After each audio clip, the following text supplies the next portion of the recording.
நம்ம கேடுகெட்ட முதலமைச்சர் மு.க. ஸ்டாலின் காரு மாலத்தீவு போறாரு. அந்த லட்சணத்துல வட இந்தியாவெல்லாம் பிரச்சாரம் பண்ண போறாரு. இந்த பக்கமா ஒரு இதை கிளப்பி விட்டு 2 நாளா செய்தியில வச்சுட்டு இன்னைக்கு காலையில பாத்தீங்கன்னா நாங்க வந்து மாலத்தீவுக்கு போறோம் அப்படின்னு சொல்லி அதை வந்து குடும்பத்தோட போறோம் அப்படின்னு சொல்லி இன்னைக்கு காலையில இருந்து இந்த நியூஸை வெளியிட்டு இருக்கேன். சாராயம் காய்க்கிறதுனா யாரு? திமுக காரன். விற்கிறது யாரு? திமுக அரசாங்கம். அவ்வளவுதான். இது எங்க விளங்க போகுது பாருங்க. இளைஞர்கள் இளம் தலைமுறை நாசமா ஆயிட்டாங்க, ஆக்கிட்டாங்க. எனவே அதை மீட்டு கொண்டு வரதே பெரும்பாடா இருக்கும். என்ன தீவை விலைக்கு வாங்கலாம் அப்படிங்கிறதுக்காக வேண்டி திட்டம் போடுறதுக்கும் அதை அடுத்த கட்ட செயல் குடும்பத்துக்கு கொள்ளையடிச்ச பணத்தை என்ன செய்யலாங்கிறத பிளான் பண்றதுக்கு போன இடம் தான் மாலத்தீவுன்னு நான் சொல்லுவேன். அதுதான் போயிருக்காங்க. அவங்க ஒரு அரசு ஊழியர், அவங்க அதிகாரிகள் ஒரு தப்பு நடந்திருக்கதா அவங்களுக்கு கிடைச்சிருக்க ஆதாரத்தின் அடிப்படையில் விசாரணை பண்றாங்க. இவங்க தப்பு நடந்ததுன்னா அந்த இதனுடைய எடுத்து கொடுக்க வேண்டியது, அவருடைய ஆதாரங்களை சப்மிட் பண்ண வேண்டியது. இதுல என்ன தப்பு இருக்கு? இதுல அரசாங்கம் ஏன் குறுக்க வந்து நிக்கிறேன்னு கேட்கறாங்க. ஏன் அவங்க மேல கலெக்டர் மேல விசாரணை நடத்தக்கூடாதுன்னு சொல்லி மு.க. ஸ்டாலின் ஏன் வந்து குறுக்க நிக்கிறாரு அப்படி கேட்கிறேன். அப்பட்டமா தெரியுது இல்லையா இவங்க தான் உள்ள மாட்ட போறாங்கன்ட்டு. மு.க. ஸ்டாலின் எதுக்கு வந்து நிக்கிறாரு? அவர் மாட்ட போறாரு. திருமாவளவனை நம்பி போகக்கூடிய இளைஞர்கள் எல்லாருமே போதைப் பொருளுக்கு ஒன்று அடிமையாடுறாங்க, இல்லை சேல்ஸ் பண்ணுறாங்க. சேல்ஸ் பண்ணாலே முடிஞ்சு போச்சு. இல்லை அவர் தான் அங்கே சேல்ஸ் வியாபாரிகளாக இருக்காங்க, விற்பனை செய்யக்கூடிய இடத்துல இருக்காங்க, கொண்டு போய் சேர்க்குற நெட்வொர்க்கில் அவங்க இருக்காங்க. அந்த சமுதாய மக்களை பர்பஸாக பயன்படுத்திட்டு இருக்காங்க. அங்கே கார்த்தின்னு சொல்லக்கூடிய ஒரு திமுக இளைஞரணியில், திமுகவில் இளைஞரணியில் உள்ள ஒருத்தன், அவன் வந்து கனிமொழிக்குன்னு இருக்குமான கனிமொழியுடைய நெருக்கம். அதே மாதிரி கீதா, அந்த அழகிய முட்டை கீதா ஜீவன் அந்த பொம்பளைக்கு நெருக்கமாக இருக்கிறான். இவன் ஒரு பெரிய ரவுடி கும்பலை கையில் வச்சுக்கிட்டு அவன் வந்து முழுக்க அரிசி கிடந்துறது. நீ இதை கண்டு காணாமல் இருப்பியா? அதை போய் கண்டுபிடிச்சிட்டு இருக்கியா? இதுதான் திமுக. இதுக்கு பேர் தான் திராவிடியா மாடல் அரசாங்கம். எங்கே விளங்க போகுது? இது சீரழிஞ்சு போச்சு. இதுல இருந்து மீளணும் அப்படின்னா இந்த திமுக அரசாங்கத்தை கண்ணாமப்பேட்டைக்கு அனுப்புறத தவிர வேற வழியே கிடையாது. அடுத்த தலைமுறை நாசம் ஆக்கியாச்சு, கிட்டத்தட்ட நாசம் ஆக்கிட்டாங்க. நீங்கள் அந்த போதைப் பொருள் ஒருத்தர் குடிகாரனாக இருந்தாலே அவன் வந்து மீட்ட முடியாது. மது அடிமைகளை அதுலேருந்து மீட்டு கொண்டு வரணும்னா பெரும்பாடாக இருக்கும். அதில் விட நீங்கள் இந்த சிந்தட்டிக் ட்ரக்ஸுக்கெல்லாம் போயிட்டீங்கன்னா அவன் பைத்தியக்காரன் ஆயிடுவான். கண்டிப்பாக இதில் துரைமுருகன் முக்கியமான ஒரு ஆள், பொன்முடி இன்னொரு முக்கியமான ஆள் எனக்கு தெரிஞ்சது. அதே மாதிரி மு.க. ஸ்டாலின் ஒரு முக்கியமான ஆள். இவங்களுக்கெல்லாம் ஹெட்டு அவர் தானே, தளபதி தானே. அதனால் தளபதி தான் இப்போ வந்து இதில் மாட்ட போகிறாரு. டிஎன் நியூஸ் 24 டிஜிட்டல் நேயர்களுக்கு அன்பான வணக்கம். இன்றைய நேர்காணலில் நம்முடன் இணைந்திருப்பவர் அரசியல் விமர்சகர் திரு சின்னப்பா கணேசன் அவர்கள். வணக்கம் சார். வணக்கம் வணக்கம் வணக்கம். டிஎன் நியூஸ் 24 நேயர்களுக்கு எனது பணிவான வணக்கம். சார், முதல்வர் ஸ்டாலின் அவர்கள் பார்த்தீங்கன்னா வருகிற 29ஆம் தேதி லட்சத்தீவுக்கு வந்து பயணம் மேற்கொள்கிறார். குடும்பத்துடன் வந்து ஓய்வு எடுக்கிறார். இதெல்லாம் எப்படி பாக்குறீங்க சார்? வந்து பிரச்சாரம் ஒரு பக்கம் போயிட்டு இருக்கு வட மாநிலத்துல, இதுல கலந்து கொள்ளாம குடும்பத்துடன் வந்து ஓய்வு எடுக்க வச்சிருக்கிறார். உங்க பார்வை என்ன சார் இதுல? அப்ப இந்தியாவை மீட்க போறதுன்னு பிரச்சாரம் பண்ணிட்டு இருந்தாரு. அங்கே தேர்தல் நடந்துட்டு இருக்கு. இந்த நேரத்தில் இவர் என்னத்தை கிழிச்சு தொங்க விட்டுட்டாருன்னு ஓய்வு போறாங்க. இல்லை தெரியாம தான் கேட்குறேன். தமிழகம் முழுக்க போதை பொருள்கள் தினசரி 2 மணி நேரத்துக்கு ஒரு பிரேக்கிங் நியூஸ் தொலைக்காட்சியில் வந்துட்டு இருக்கு. இங்கே வந்து கண்ணகி நகரில் போலீஸுக்காரங்களை வந்து கஞ்சா போதையில் வந்து இளைஞர்கள் வந்து தாக்கிட்டாங்க.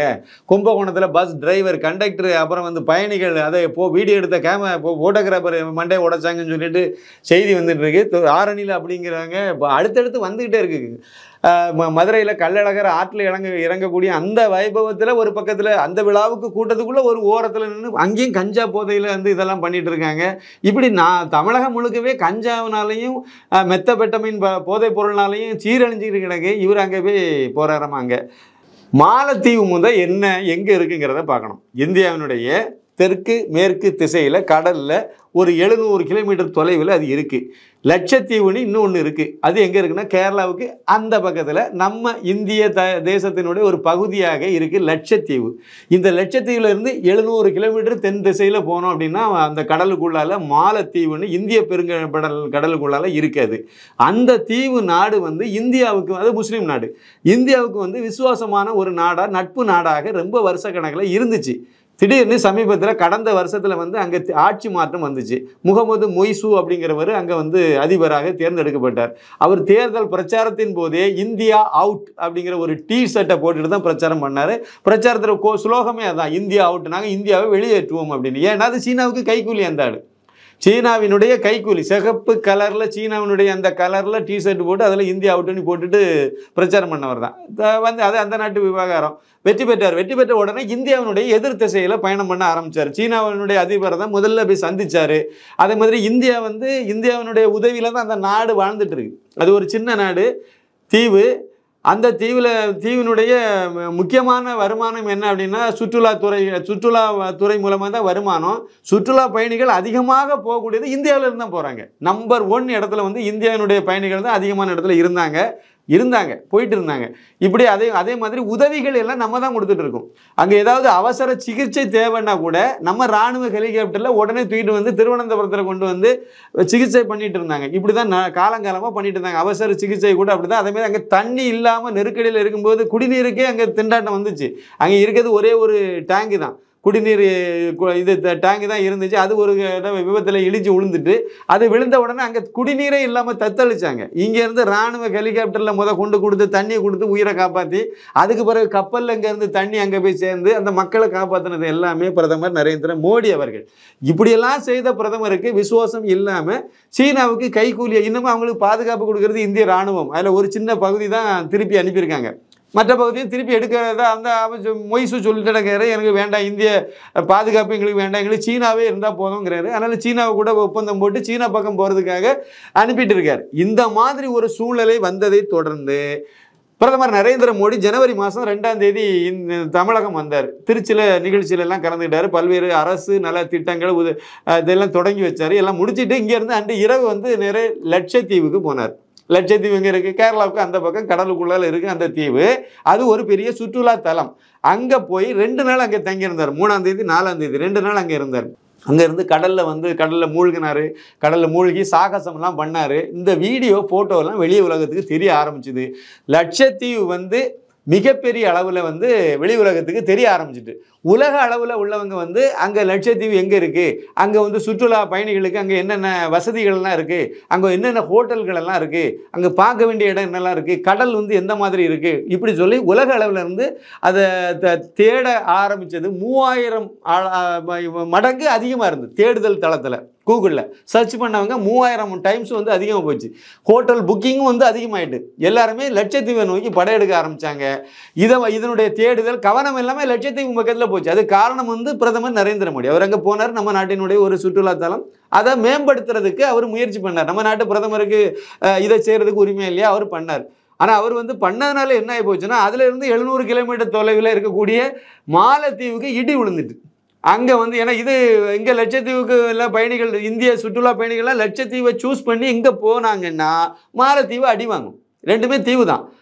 அப்போ 2ம் கடலுக்குள்ளே உள்ளது தான். அப்போ மாலத்தீவு அடி வாங்குன்னு சொன்ன உடனே அந்த தீவில் உள்ள அந்த மொய்சு கவர்மெண்ட்டில் இருந்த அமைச்சர்கள் சிலர் வந்து என்ன பண்ணாங்கன்னா இழிவுபடுத்தி பேச ஆரம்பித்தாங்க. என்ன மாதிரிலாம் பிரதமரை இழிவுபடுத்தினாங்க, நம்ம நாட்டை இழிவுபடுத்தினாங்க. இந்தியாவில் வந்து கோவணம் கட்டிட்டு தான் தெரியானோ எல்லாரும் அப்படின்னாங்க. தெருவில் கோவணம் கட்டவே சுற்றிட்டு தெரியுமா, இந்தியாவில் சுத்தமே இருக்காது, சுகாதாரம் இருக்காது, இங்கே எல்லாமே கண்ட இடத்துல ஒன்று கடிச்சிட்டு இருப்பாங்க. அதே மாதிரி வந்து இந்த ஹோட்டல் ரூம் எல்லாம் ஒரே நாத்தம் பிடிச்ச ரூமாக இருக்கும். யார் இவங்க நம்ம நாட்டை இவ்வளவு இழிவுபடுத்தி பேசணுன்னா அது வந்து பெரிய பிரச்சனை ஆகிடுது. பிரச்சனை இந்தியாவில் உள்ள முக்கியமான தொழில் அதிபர்கள்லேருந்து ஆரம்பித்து நடிகர் நடிகைகள் எல்லாருமே வந்து அங்கே சச்சின் டெண்டுல்கர் முதற்கொண்டு அவர் மாலத்தீவுக்கு வந்து அவர் அங்கே டூர் போகிறதா புக் பண்ணியிருந்தேன், எல்லாத்தையும் கேன்சல் பண்ணிட்டாங்க. கேன்சல் பண்ணி ஒரே வாரத்தில் மொத்தமாக சரிஞ்சு போச்சு. அதாவது இந்தியாவினுடைய சுற்றுலா பயணிகள் தான் அங்கே முதல் இடத்துல இருக்காங்க. அதிகமாக போகிறது அங்கே தான் போகிறாங்க. அது அப்படியே சரிஞ்சோன்னா 4வது இடத்துக்கு போயிட்டு படுத்துக்கிச்சு. அதாவது மாலத்தீவினுடைய சுற்றுலாத்துறை வருமானம் படுத்துக்கிட்டு சுத்தமாக டவுன் ஆகி போச்சு. வேறு வருமானம் கிடையாது அவங்களுக்கு. எல்லாமே முழுக்க இந்த சுற்றுலா பயணிகளை வச்சு தான் வண்டியை ஓட்டிகிட்டு இருக்காங்க. இந்த சூழ்நிலை இவ்வளோ பெரிய பிரச்சனை அங்கே வந்த பிறகு அதுக்கு பிறகு அவர் அடம் பிடிச்சி மொய்சு வந்து இல்லை எங்களுக்கு சீனா தான்னாரு, போங்க நீங்கள் என்னையும் போங்கன்னு விட்டுருந்து. ஆனால் இந்திய சுற்றுலா பயணிகள் வந்து மாலத்தீவுக்கு போகிறது வந்து குறைஞ்சி போச்சு. அங்கே யாருமே போகிறதில்லை. இப்போ அதை பிரபலங்கள், தொழிலதிபர்கள், அரசியல் பிரபலங்கள் யாருமே அங்கே அதை சூஸ் பண்ணுறதில்லை. எல்லாமே நம்முடைய லட்சத்தீவை நோக்கி போக ஆரம்பித்தாங்க. அவன் அந்தமான் நிக்கோபார் தீவுகளை இப்போ நோக்கி போக ஆரம்பித்தாங்க. நம்முடைய கடந்த பட்ஜெட்டில் கூட இதை வந்து பட்ஜெட்டில் கூட இதுக்கு நிதி ஒதுக்குனாங்க. நிர்மலா சீதாராமன் அவர்கள் வந்து நம்முடைய லட்சத்தீவை வந்து மேம்படுத்துறதுக்கு தனியாக நிதி ஒதுக்குனாங்க. டாட்டா வந்து அடுத்து ஹோட்டல்கள் எல்லாம் அங்கே கட்டுறதுக்கு ஏற்கனவே இருக்குது, இன்னும் சில ஹோட்டல்கள் எல்லாம் அங்கே கட்டுறதுக்கு அவங்க நிதி ஒதுக்கி ப்ராஜெக்டை ஸ்டார்ட் பண்ணாங்க. இப்படி இந்தியர்கள் அனைவருமே லட்சத்தீவு அப்படி இல்லைன்னா நம்முடைய அந்தமான் நிக்கோபார் தீவு இதெல்லாம் அந்தமான் நிக்கோபார் தீவுலாம் வந்து மாலத்தீவை விட பல மடங்கு பெரிய தீவு அது.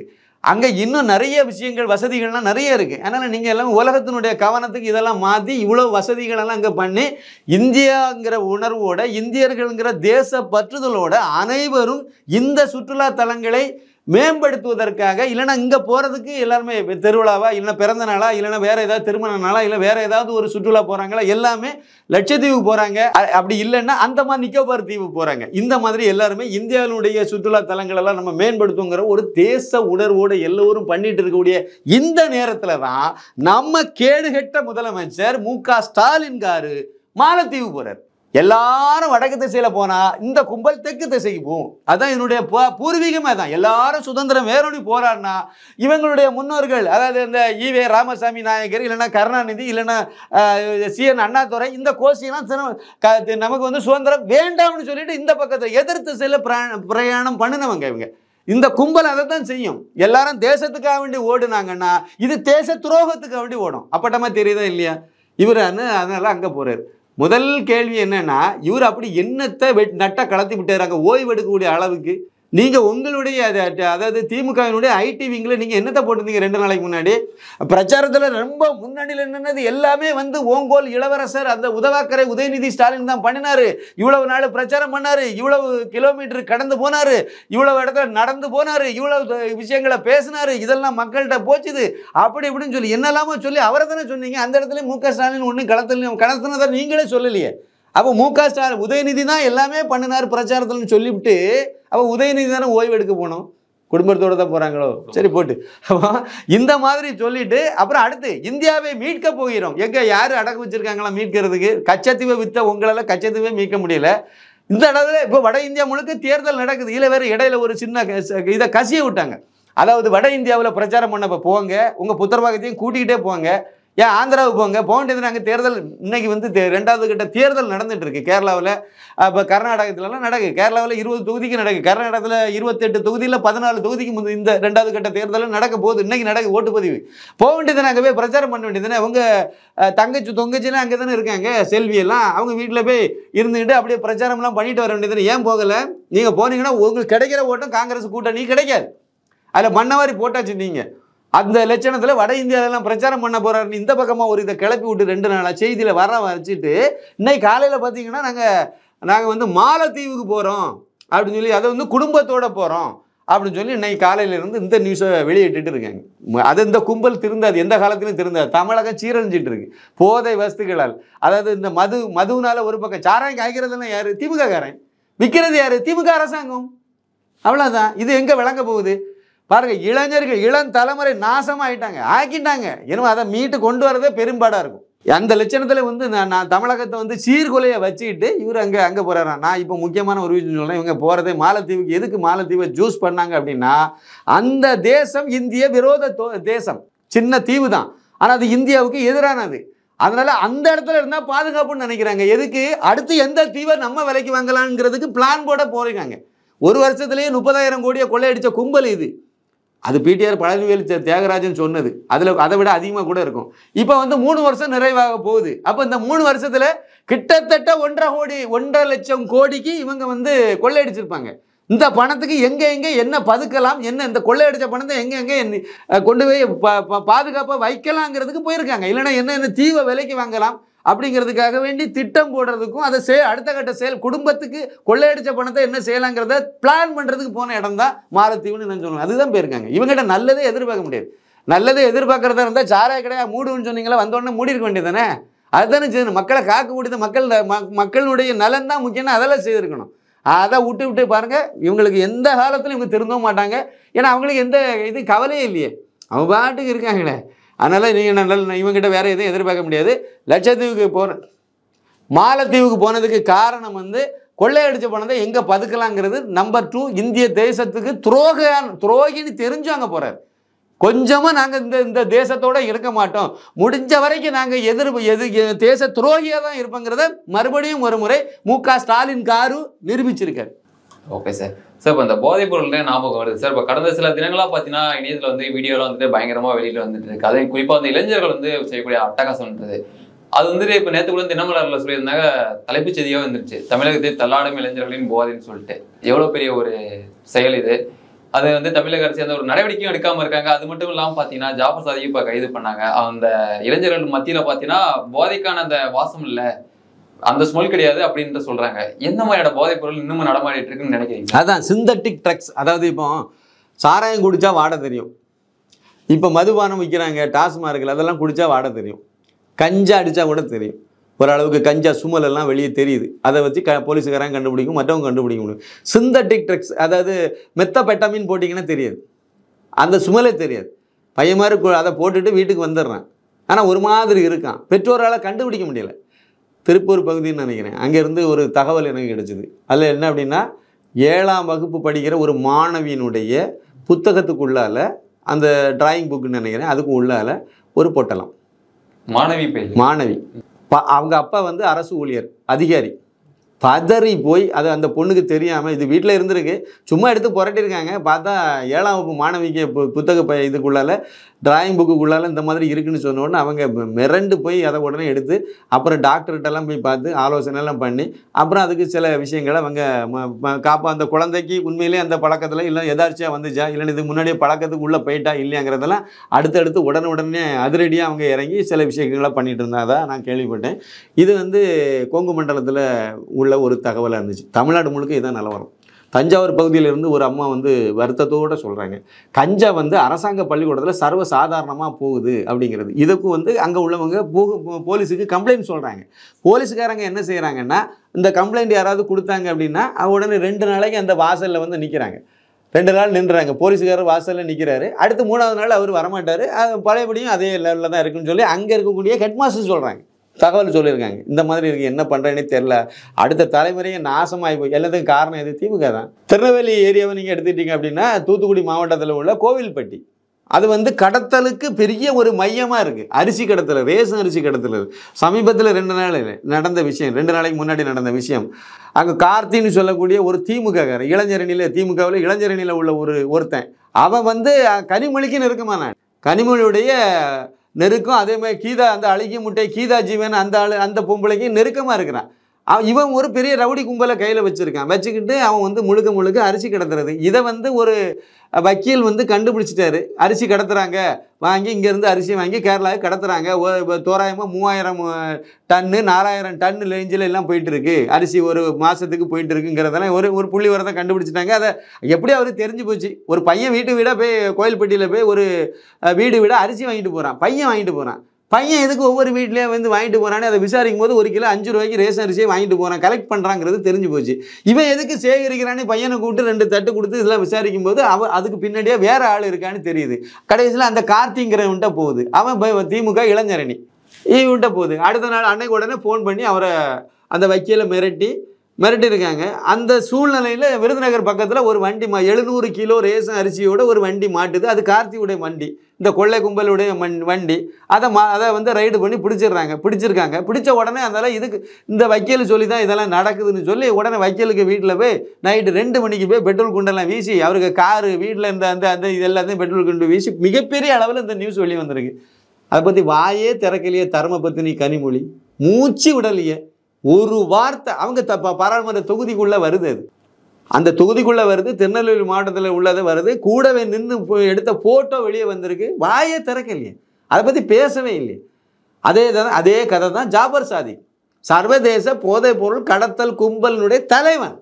அவன் யார்? திமுகவினுடைய சென்னை மேற்கு மாவட்ட அயலக அணி அமைப்பாளர். விளங்கிருமா? திமுக காரன் தான் சார் போதைப் பொருளை வெளியே சர்வதேச அளவில் விற்கிறதா அவன் தான். தமிழ்நாட்டுக்குள்ளால வந்து பட்டி தொட்டியெல்லாம் கொண்டு போய் கொடுத்து சேர்த்ததான் அவனும் தான். இது எல்லாமே கடந்த 2 வருஷம் 3 வருஷத்துக்குள்ளால திமுக ஆட்சிக்கு வந்த பிறகு தான் இது அதிகமாக இருக்குது. அதுக்கு முன்னாடி ரொம்ப அங்கே ஒன்று இங்கே ஒன்று இருந்ததை அப்படியே டெவலப் பண்ணி பெரிய அளவில் கொண்டு போயிட்டாங்க.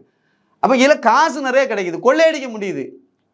போலீஸ்காரங்கெல்லாம் இதுக்கு முழு இது சுதந்திரமாக விட்டுட்டு உட்கார்ந்துருக்காங்க. மேலிடத்து உத்தரவு. அதே தான், அதே கோவில்பட்டியில் இந்த சம்பவம் இப்போ நடக்கலை. 2 வருஷத்துக்கு முன்னாடி இதே மாதிரி ஒருத்தர் வந்து கலெக்டர் ஆஃபீஸில் போய் கம்ப்ளைண்ட் கொடுத்துருக்காரு. இந்த மாதிரி ரேஷன் அரிசியை கடத்திட்டு போகிறாங்க அப்படின்னு. 2ஆம் தேதி கம்ப்ளைண்ட் கொடுத்துருக்காரு, 5ஆம் தேதி ஆள் அவுட், அவரை கொலை பண்ணிட்டாங்க. இன்னைக்கு வரைக்கும் அதுக்கு தீர்வு கிடைக்கல. அந்த சம்பவத்தில் உள்ள தகவல்களெல்லாம் சேகரித்து ஒரு மனிதர் வந்து ஒரு போலீஸில் உள்ள ஒரு சிபிசிஐடி ஒரு அதிகாரி வந்து மேல் அதிகாரிகளுக்கு தகவலை திரட்டி கொடுக்குறாரு. இது பெரிய அபாயகரமான லெவலில் போயிட்டு இருக்கு சார், இதுக்கு நடவடிக்கை எடுங்கன்னு சொல்லி ஆத்தென்டிக்காக கிடைச்ச ஆதாரங்களெல்லாம் எடுத்து மேலதிகாரிகள் கொடுத்தா அந்த போலீஸ் ஆஃபீஸர் டிரான்ஸ்ஃபர் முடிஞ்சு போச்சு கதை. நீ இதை கண்டு காணாமல் இருப்பியா, அதை போய் கண்டுபிடிச்சிட்டு இருக்கியா? இதுதான் திமுக. இதுக்கு பேர் தான் திராவிடியா மாடல் அரசாங்கம். எங்கே விளங்க போகுது? இது சீரழிஞ்சு போச்சு. இதிலிருந்து மீளணும் அப்படின்னா இந்த திமுக அரசாங்கத்தை கண்ணம்மாப்பேட்டைக்கு அனுப்புறத தவிர வேறு வழியே கிடையாது. அடுத்த தலைமுறை நாசம் ஆக்கியாச்சு, கிட்டத்தட்ட நாசம் ஆக்கிட்டாங்க. நீங்கள் அந்த போதைப் பொருள் ஒருத்தர் குடிகாரனாக இருந்தாலே அவன் வந்து மீட்ட முடியாது. மது அடிமைகளை அதுலேருந்து மீட்டு கொண்டு வரணும்னா பெரும்பாடாக இருக்கும். அதில் விட நீங்கள் இந்த சிந்தட்டிக் ட்ரக்ஸுக்கெல்லாம் போயிட்டீங்கன்னா அவன் பைத்தியக்காரன் ஆயிடுவான், கொலைகாரன் ஆயிடுவான், என்ன வேணாலும் பண்ணுவான். அவனுக்கு அந்த ட்ரக்ஸ் கிடைக்கலன்னா கொலை பண்ணிடுவான். அம்மாவும் பார்க்க மாட்டான், அப்பாவும் பார்க்க மாட்டான், அது கூட பிறந்த அண்ணன் தங்கச்சியாக இருந்தாலும் சரிதான், கொலையே பண்ணிவிடுவாங்க. இந்த லெவலுக்கு மாட்டிருக்கு. எப்படி வேலை செய்வான், எதிர்காலம் என்ன ஆகும், இதை பற்றி கொஞ்சம் கூட கவலை இல்லாமல் நம்ம முதலமைச்சர் வந்து இன்ப சுற்றுலா போயிட்டு இருக்கார். எப்படி இருக்கும் விளங்கவா போகுது? இது வந்து இதுக்கு ஒரே சொல்யூஷன் வந்து இந்த ஆட்சியை மாற்றுறது தவிர வேறு வழியே கிடையாது. மக்களாக நினச்சி இந்த 200 ரூபா 300 ரூபாய்க்கு கேவலம் இதுக்காக வேண்டி விலை போகாமல் இதில் முக்கியமான விஷயம், இந்த 200 ரூபா 300 ரூபா தமிழகம் முழுக்க இந்த தேர்தலில் திமுக காரன் தான் கொடுத்துருக்காங்க. எல்லா தொகுதிகளையும் கொடுத்துருக்காங்க. விசாரிக்கும் போது 200 ரூபா 300 ரூபா கொடுத்தாங்க. ஏன்னா எடப்பாடி பழனிசாமி கொடுக்க பெரிய அளவில் அவங்ககிட்ட பணம் இல்லை. அவங்க பணம் இருக்குது, எடுக்கலை, அவுக்கலை, கட்டு அவுக்கலை. அவங்களே இதேமாதிரி 200 300 ரூபா இவங்க அதேமாதிரி கொடுத்துக்கிட்டாங்க. அவங்க ஒரு ஏரியாவில் மட்டும் கொடுத்தா அவங்க தொகுதி முழுக்க கொடுத்துருக்காங்க, அவ்வளவுதான். கோயம்புத்தூரில் மட்டும் 2000 1000 3000லாம் கொடுத்துருக்காங்க திமுக காரங்க. ஏன்னா அது அண்ணாமலை ஐபிஎஸ் நிற்கிறல, அவரை தோக்கடிக்குங்கிறதுல திமுக காரங்களை எடப்பாடி ஆளுக்கும் ஒன்று சேர்ந்து செய்திருக்காங்க அங்கே. ஆனால் மற்ற இடங்கள்லாம் இவ்வளோதான், 200 ரூபா 300 ரூபா. அதில் இன்னமும் நீங்கள் உள்ளே போய் பார்த்தீங்கன்னா கொடுத்ததில் அதாவது மற்ற உயர்ந்த ஜாதிகள்னு சொல்லக்கூடியவங்களில் அங்கொன்றும் இங்கொன்றுமா சில இடங்களில் தான் கொடுத்துருக்காங்க. ஆனால் இந்த எஸ்சி பட்டியல் இனத்தில் இருக்காங்க பாருங்க, அவங்கள தான் முழுமையாக கொடுத்துருக்காங்க. அப்போ அந்த மக்களை எந்த மாதிரி நினச்சிட்டு கொடுக்குறாங்க? எல்லா ஜாதிகாரனும் வாங்கி கொடுத்துருக்காங்க, அது ஒரு பக்கம் இருக்கட்டும். ஆனால் அங்கே கம்மி. இந்த ஸ்லம் ஏரியா இல்லைன்னா இந்த பட்டியலின சமுதாய மக்கள் இருக்கக்கூடிய பகுதியை டார்கெட் பண்ணி அவங்களுக்கு மட்டும்தான் அவங்க கொடுத்தா கண்டிப்பாக ஓட்டு போட்டுருவாங்கிற மாதிரி நம்பியிருக்காங்க. ஓட்டு எப்படி போட்டாங்கன்னு நமக்கு தெரியாது. 200 ரூபாய்க்கு அவங்க விசுவாசமாக ஓட்டு போட்டாங்கன்னா இதில் ஒரு முக்கியமான விஷயம் என்னென்னா, அதுக்கு தான் நான் இதோட தொடர்புபடுத்தி சொன்னேன். இந்த போதைப் பொருளில் அதிகமாக ஈடுபடுத்துறதும் அந்த சமுதாய மக்கள் தான். திருமாவளவனை நம்பி போகக்கூடிய இளைஞர்கள் எல்லாருமே போதைப் பொருளுக்கு ஒன்று அடிமையாகிறாங்க, இல்லை சேல்ஸ் பண்ணுறாங்க.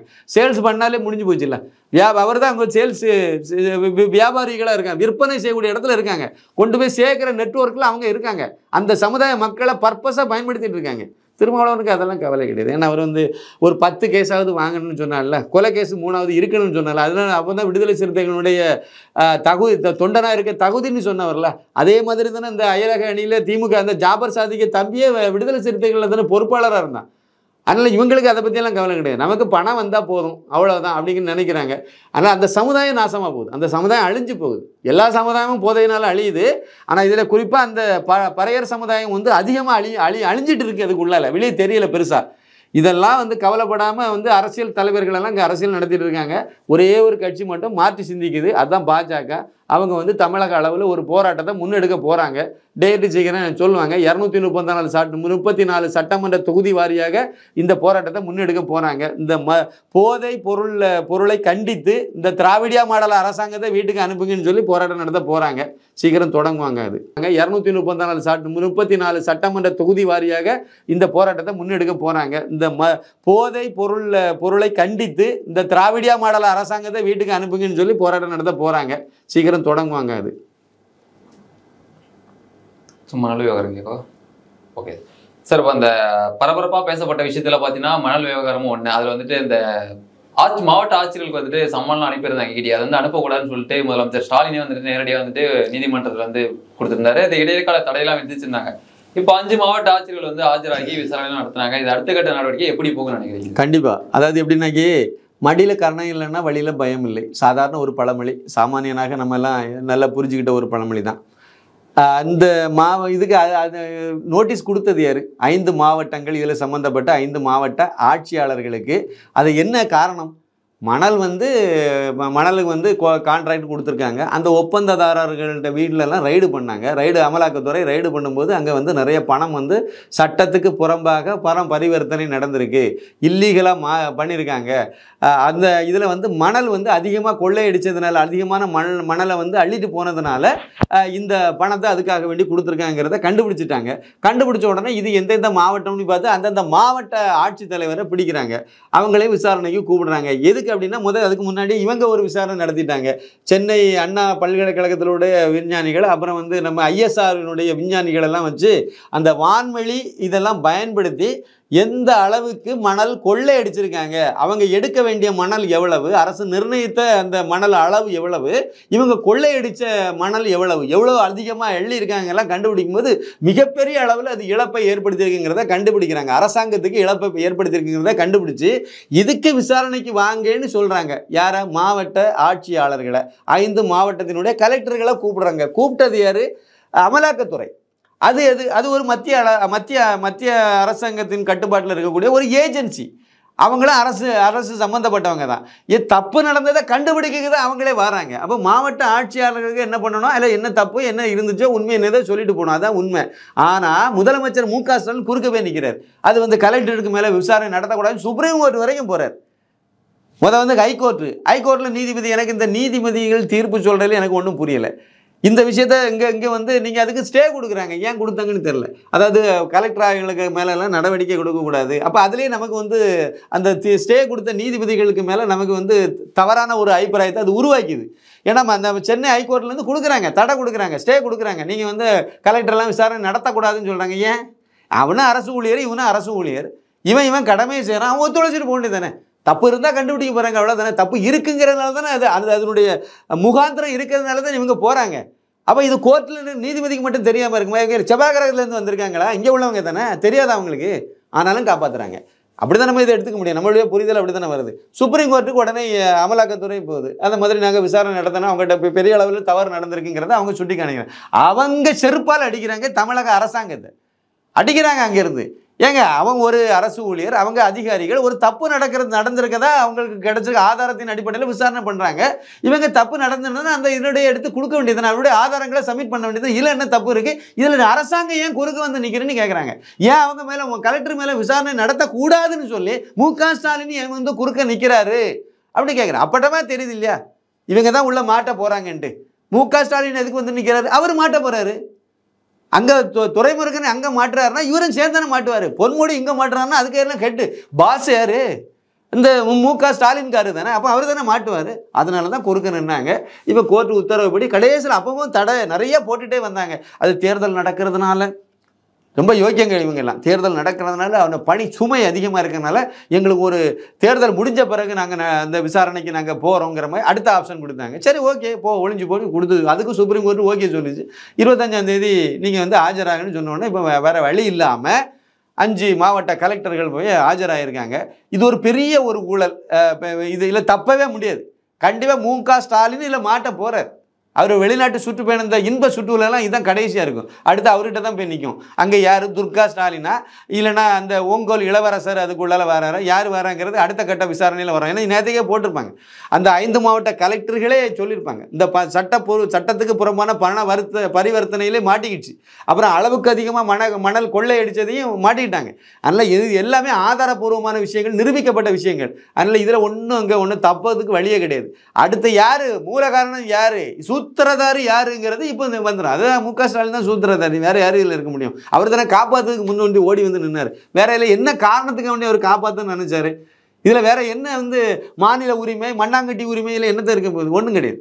இவங்களுக்கு அதை காப்பாற்றணும், இவங்கள காப்பாற்றணும். அவங்க என்ன போட்டு கொடுத்துட்டு போயிடுவாங்க, அதிகாரிகள் தானே. அவன் உண்மையை சொல்லிட்டு போயிடுவான்ல. ஒரு லெவலுக்கு போகும்போது அவன் மாட்டும்போது எனக்கு இதான் நிலவரம்னு சொல்லிட்டு போயிடுவாங்கல்ல. அப்போ இவங்க தானே மாட்டணும். அப்போ அதுக்கு என்ன பண்ணுறது? அதனால் இழுத்துட்டு இருக்காங்க. கண்டிப்பாக இதில் துரைமுருகன் முக்கியமான ஒரு ஆள், பொன்முடி இன்னொரு முக்கியமான ஆள் எனக்கு தெரிஞ்சது. அதே மாதிரி மு.க. ஸ்டாலின் ஒரு முக்கியமான ஆள். இவங்களுக்கெல்லாம் ஹெட்டு அவர் தானே, தளபதி தானே. அதனால் தளபதி தான் இப்போ இதில் மாட்ட போகிறாரு. அது எவ்வளோ நாளைக்குள்ளால இந்த கேஸ் எவ்வளோ வேகமாக போகுதுங்கிறத பொறுத்து விசாரணைகள் கோர்ட்டில் எவ்வளவு, ஏன்னா கோர்ட்டு தான் வந்து இஷ்டத்துக்கு வாய்தா கொடுத்துட்டே இருக்காங்கல்ல, அதெல்லாம் ரொம்ப தவறானது. நம்பிக்கை பெறும் நீதிமன்றத்தின் மேலே உள்ள அப்பாவி மக்கள், நம்மள சாமானியனுடைய நம்பிக்கை வந்து இழக்கிற மாதிரி. இந்த பொன்முடியெல்லாம் வெளியே விட்டதே தப்பு. எது கூட்டா கொள்ளை அடித்தான்னு உலகத்துக்கே தெரியுது. இது ஒரு கேஸ் இருந்தாலும் பரவாயில்ல, இன்னும் பல கேஸுகள் இருக்குது. அவ்வளோத்தையும் விட முடியுமா? ஆனால் விட்டுருக்காங்களே சுப்ரீம் கோர்ட்டில், அதுக்கும் ஒரு ரிலீஃப் கொடுத்து விட்டு வச்சுருக்காங்க. பார்ப்போம் அடுத்து என்ன நடக்குன்னு பார்ப்போம். கண்டிப்பாக இல்லை மு.க. ஸ்டாலின் மாற்றார், அது மட்டும் உறுதி. Okay sir. இந்த மணல் விவகாரத்தை போலவே பார்த்தீங்கன்னா இப்போ அரவிந்த் கெஜ்ரிவால் வந்து டெல்லியில் வந்து மதுபான கொள்ளை விவகாரத்தை வந்து கைது பண்ணாங்க. அதே போல் வந்து தமிழகத்திலேயும் வந்துட்டு மதுபான விவகாரத்தில் வந்துட்டு அரசியல் தலைவர்கள் வந்து மாற்றலாம் அப்படின்னு சொல்லி பாஜக தலைவர்கள்லாம் பேசுகிறாங்களே, உங்கள் கருத்து என்ன சார்? கண்டிப்பாக இவங்க எல்லா இடத்துல தான் இவங்க கை வைக்காத இடம் இது சார். திமுக காரங்க கை வைக்காத ஏதாவது ஒரு இடத்த சொல்லுங்க. எல்லா இடத்துலையும் தான் கை வைக்கிறாங்க. அவங்க எல்லா இடத்துலையும் எங்கே பணம் கிடைக்குன்னு பார்க்குறாங்க, எல்லா இடத்துலையும் கை வைக்கிறாங்க. எலெக்ஷன் டைமில் நம்ம ஒரு 200 ரூபா ஓட்டு கொடுத்தா, ஒரு ரூபாய் கொடுத்தா போதும், அவன் வந்து ஓட்டு போட்டுருவாங்கிறத நம்புகிறாங்க. 500 ரூபா கொடுத்தா ஒரு வருஷத்துக்கு 5 வருஷம் கழிச்சு தான் தேர்தல். அந்த 5 வருஷத்துக்கு ஒரு நாளைக்கு எழுவுன்னா 28 பைசாவோ 25 பைசா தான் வரும் ஒரு நாளைக்கு. பிச்சைக்காரனுக்கு அந்த 25 பைசா கொடுத்தாலே வாங்க மாட்டான், தூக்கி வீசிடுவோம், மூஞ்சில் வீசிடுவோம். இதுதான் ஒரிஜினல் நிலவரம். இந்த லட்சணத்தில் இவனு வந்து 200 ரூபா 300 ரூபாய்க்கு ஓட்டு போட்டுட்டு திரிகிற மக்கள் இருக்கக்கூடிய ஒரு தமிழகத்தில் அதையும் தாண்டி தான் வந்து சாதிக்க வேண்டியது இருக்குது. அது ஒரு பக்கம் இருக்குது. நேர்மையாக ஒருத்தன் வரணும்னா இன்னும் கொஞ்சம் யோசிக்க வேண்டாமா? அறிவு கட்டத்தனமாக ரூபா கொடுக்கும்போதே தூக்கி மூங்கில் வீசணும், இல்லை ரூபாய் வாங்கிட்டு மாற்றி ஓட்டு போடணும். இந்த வாட்டி நிறைய பேர் மாற்றி ஓட்டு போட்டுப்பாங்கன்னு நினைக்கிறேன். இருந்தாலும் அந்த சதவீதம் எவ்வளோன்னு எனக்கு பெரிய அளவில் இருக்குமாங்கிறது டவுட்டு.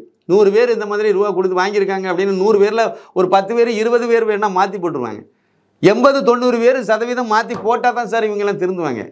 இவங்க அப்படி நினைக்கிறாங்க. அதனால் எல்லா இடமும் கொள்ளையடிக்கிற மாதிரி தான் அந்த மது இதில் நான் முக்கியமாக ஒன்று சொல்கிறேன். ஜெகத்ரட்சன் வீட்டில் வருமான வரித்துறை வந்து ரைடு பண்ணாங்க.